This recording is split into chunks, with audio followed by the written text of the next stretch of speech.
శ్రీమాత్రే నమ. జై గురు దత్తాత్రేయ నమ. ఈ వీడియోలో మనం ఫిబ్రవరి 4వ తారీఖు నుంచి 10వ తారీఖు మధ్యలో జరగబోయే వార ఫలాలు వృషభ రాశి వారికి ఏ విధంగా ఉండబోతున్నాయి అన్న విషయాన్ని మనం ఈ వీడియోలో పరిశీలిద్దాం. వృషభ రాశి వారికి ఒక విధంగా 12వ స్థానంలో ఉన్నటువంటి శుక్రగ్రహం మరి భరణి నక్షత్రంలోకి మారడం వల్ల ఈ రాశి వారికి ఒక విధంగా అదృష్టయోగం ఏర్పడిందని చెప్పచ్చు.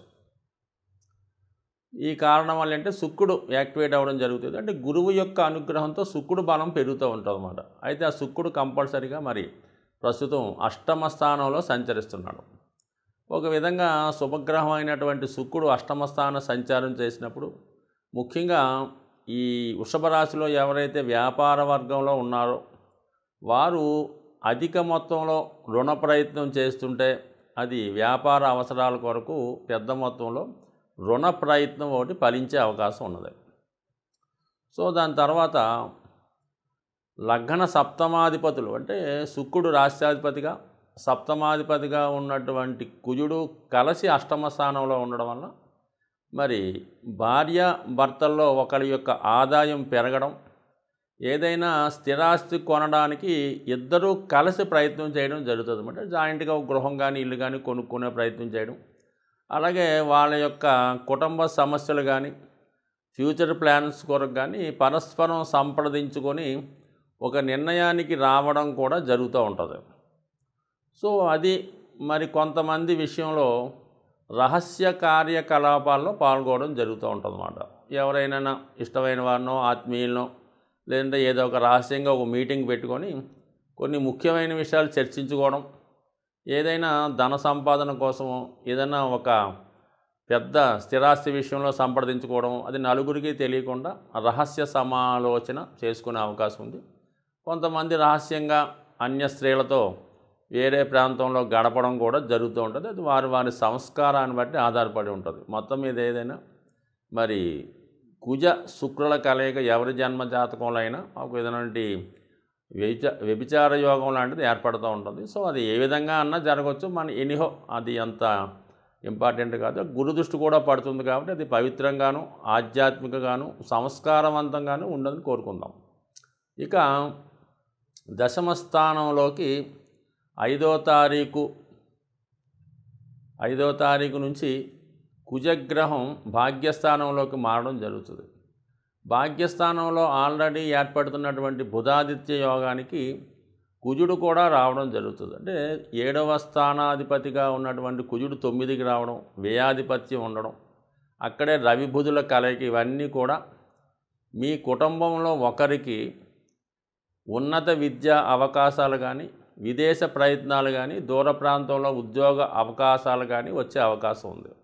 సో వ్యక్తిగతంగా జాతకుడు కూడా స్టూడెంట్స్ అయితే వాళ్ళకి మరి విదేశ అవకాశాలు లాంటివి రావడం కూడా జరుగుతూ ఉంటుంది. సో మొత్తం మీద ఏంటంటే భాగ్యస్థానం బలంగా ఉండడం, భాగ్యాధిపతిగా ఉన్నటువంటి శని రాజ్యస్థానంలో సంచరించడం, ఇది నూతన ఉద్యోగ ప్రయత్నాలు చేస్తున్న వారికి కూడా అనుకూలమైన స్థితి ఏర్పడడం జరుగుతూ ఉంటుంది.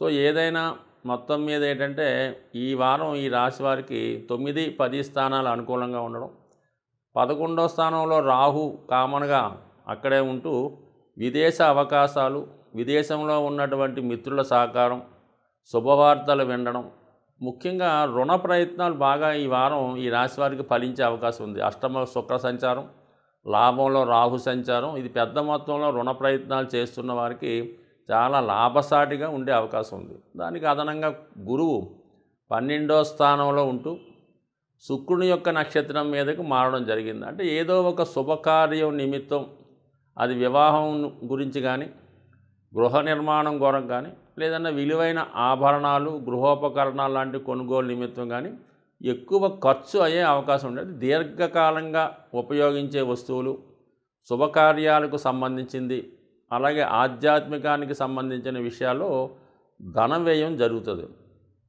అలాగే విద్యా సంబంధించిన విషయాలకు కానీ సంతానం యొక్క అభివృద్ధి లేదంటే వారి శుభకార్యాల కొరకు కానీ మొత్తం మీద మంచి ఖర్చు, తప్పనిసరి ఖర్చు జరిగే అవకాశం ఉంది. సో ఈ జాతకానికి మొత్తం మీద ఈ గ్రహాల స్థితి అనుకూలంగా ఉంటే కేవలం మరి 8వ స్థానం నుంచి 12వ స్థానంలో వరకు గ్రహాలన్నీ కూడా వరుసగా ఏర్పడడం జరగడం కూడా ఇది ఒక యోగం అయినప్పుడు కూడా అది 8వ స్థానం నుంచి ఏర్పడడం వల్ల ఏంటంటే కొద్దిగా ఇబ్బందికర పరిస్థితులతోనే ప్రారంభమవుతూ ఉంటాయన్నమాట. అదే 9 నుంచి ప్రారంభమైతే చాలా అద్భుతంగా ఉన్నాం.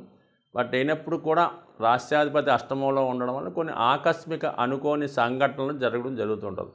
అలాగే వివాహ సంబంధించిన విషయాల్లో వివాహ ప్రయత్నాలు ఒక సంబంధం అనుకొని సడన్గా వేరే సంబంధానికి కూడా షిఫ్ట్ అయ్యే అవకాశాలు ఉంటాయి.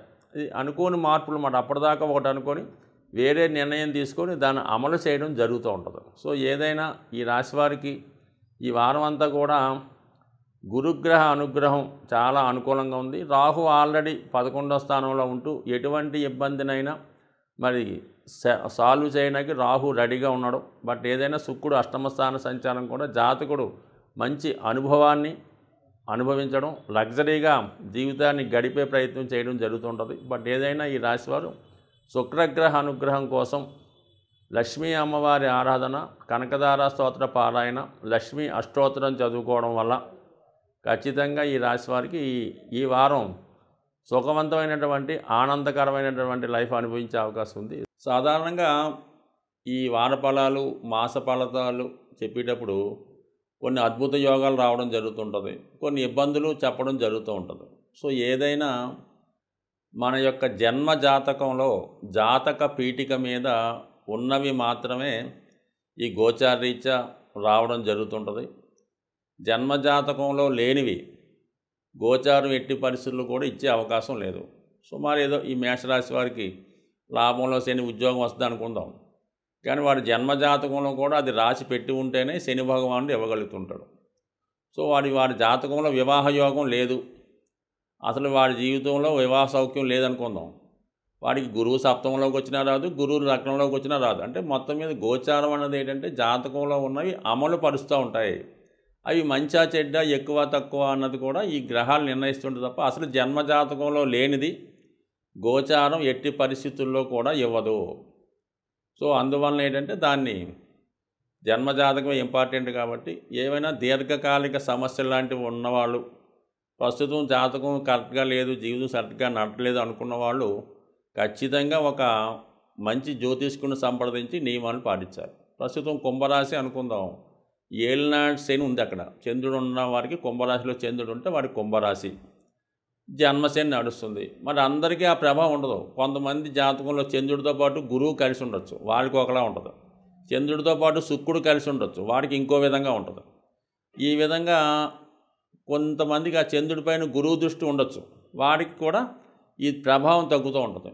కొంతమందికి చంద్రుడు ఒక్కడే కుంభరాశిలో ఉంటాడు, అటు మీనరాశిలో గ్రహం ఉండదు, ఇటు మకర రాశిలో గ్రహం ఉండదు. అంటే ఈ ఒక విధమైన దుర్యోగం ఏర్పడుతుంది అన్నమాట. చంద్రుడికి రెండు పక్కల గ్రహాలు లేకుండా వాడికి వచ్చినటువంటి ఏలినాటి శని చాలా భయంకరంగా ఉంటుంది. అదే ఒక పక్క గురువు ఒక పక్క శుక్రుడు ఉండి ఈ మధ్యలో ఉన్నటువంటి ఈ చంద్రుడికి మంచి బలం ఉండడం వల్ల వాడు ఏలినాటి శని పెద్దగా ఇబ్బంది పెట్టదు. ఈ విధంగా గోచారం అన్నది కూడా మిగతా గ్రహాల ప్రభావం బట్టి ఉంటుంది.